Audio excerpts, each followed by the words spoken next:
By 1996, Sachin Tendulkar was embarking on the most glorious phase of his batsmanship. I mean, if you got to look back, entire 24 years, 1989, all the way through to the end of 2013, you look at the phase 96 to 2003 and say Tendulkar took batsmanship to a different level. That was when there was always a little quiver in your voice. You were a little tense as he went out to bat. There's a tingle of excitement because you were starting to say, what is this man going to do now? Who is he going to take apart today? Tendulkar's batting in that phase was not defined by a little nurdle here, a very scientific little slog up there. It was defined by this feeling as he went out to bat, as if to say, this is me. Pay obeisance, all of you, because I am going to do as I please. I think this phase started, and I'm choosing a starting point that I think best defines it, with the innings in Mumbai in the 1996 World Cup that sort of negated Mark Waugh's century almost. Australia won that game, but his assault in that 96 World Cup game in Mumbai was quite breathtaking. And it was followed by so many others. I mean, you've just got to start to look back. Okay, Edgbaston. It's 100 that's not talked about. When you say what are the 5-6 greatest hundreds that Tendulkar played, Edgbaston isn't there, but just look back at the scorecard. If you can get a video clip of that innings, Tendulkar was blossoming. You can say it was like a tree in bloom as he was hitting shots everywhere. Then 97, went to South Africa. Him and Azharuddin put on 220 in 40 overs. Just different styles. Azharuddin all wristy everywhere. Tendulkar, big, broad bat coming down like a tsunami, like a wall was just hitting you. And Alan Donald describes it best with Tendulkar and Azharuddin at either end. 220 runs in 40 overs. And this was attacking batsmanship at its very best. Then I think came 2 years in which Tendulkar had the world at his feet. 1998, Chennai against Australia. First test match, India behind, Vaughan versus Tendulkar. Big build-up.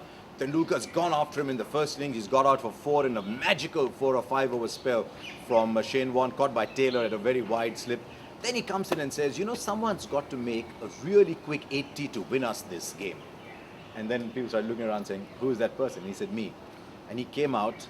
Warne goes round the wicket. He plays the slog over mid-wicket, just redefines the whole series. That 155 in Chennai was one of the great innings that I have seen. Not one of the great Tendulkar innings, one of the great innings that I have seen. Matched only by another in Chennai. Chennai was actually his favourite batting ground. Matched by another in Chennai, and that was the 1999 game against Pakistan. He made 136. What a Pakistan bowling lineup. Big drama. India 260, crumbling wicket. It was 7 for 2 when he came in. Only 12 runs were needed when he got out. If somebody else had made those 17 runs, I promise you, it would not have gone down the history of Indian cricket, but in the history of world cricket as one of the most unforgettable innings. He was playing with a back spasm towards the end. He was stroking the ball at will, then a top edge up. He's caught at mid-off. Guess who the voice on that piece of commentary is. But we don't talk about it with a gasp, with a wow, because somebody else didn't score 12 runs. And that is how sometimes our analytics look back at innings. That innings, you really wanted to see that innings, and that was batsmanship at its very brilliance. Now, between those two Chennai innings, of course, came his defining one-day phase in Sharjah, when he went out against Australia on 2 consecutive days, got 100. That's part of folklore. I don't need to say too much about it. But those 3 innings in that phase. So that was the sort of 98-99 phase. Then he went and made another 100 that not a lot of people talk about, and that was in Melbourne. He made 100 in the first innings, half a century in the second, and I mean it was an umpire that cut that shot, Robinson from Zimbabwe. But you want to see that because he's taking on the bowling. Anything short of a length, back of a length, he's up, he's hitting it wherever he wants, and it was wonderful, bold, aggressive batsmanship from Tendulkar in 99.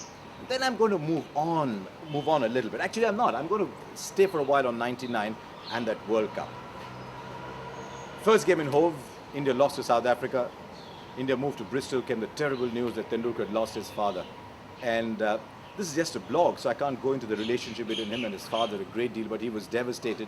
The family sent him back, saying, your only solace will come from a cricket bat and a cricket ball. I still remember that evening in Bristol.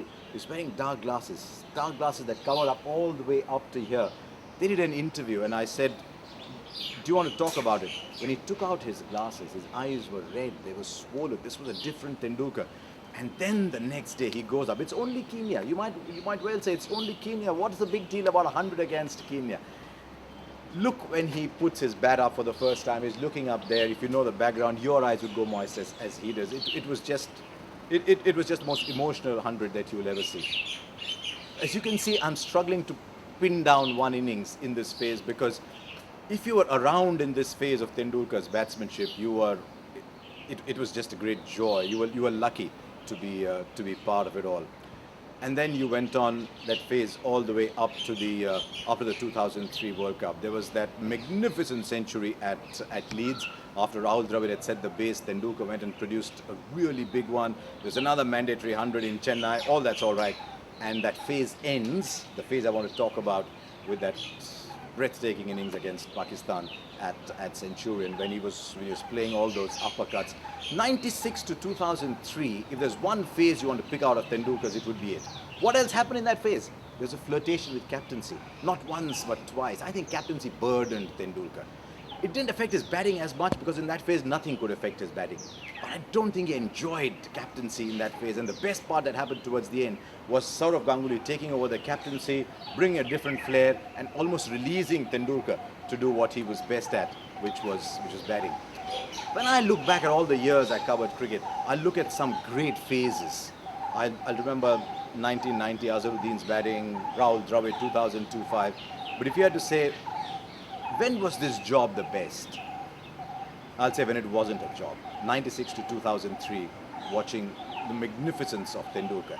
The phase also ended with the elbow injury that I think completely redefined his batting. But 96 to 2003, if a lot of you watching this blog were too young, search YouTube, search what you can, because that was the phase when Tendulkar was at his most stunning best. If you want to stay up to date with all my video blogs, hit the subscribe button.